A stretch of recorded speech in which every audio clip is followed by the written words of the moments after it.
hindi iiwan ang kapangyarihan mo at ang pagpapalang nagmumula sa iyo. At sa oras na ito, Panginoon, magsilbing kagalingan ang langis na ito sa sino mang may karamdaman, Panginoon.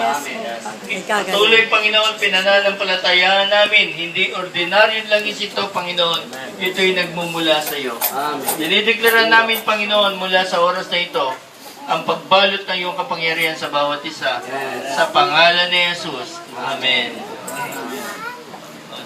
Ang mga bata ay magkakaroon ng katalinuhang nagmumula. Tindan na lang iba. Pakipahira ng bawat pamilya nyo, ha.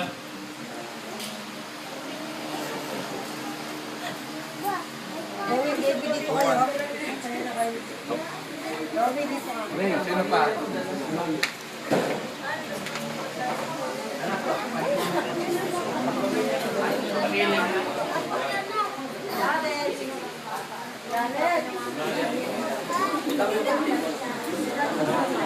Sige, pamilya ko. Ito ko, si Tad.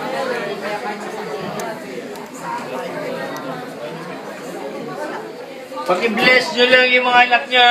Mag-declare kayo ng blessing. Amen.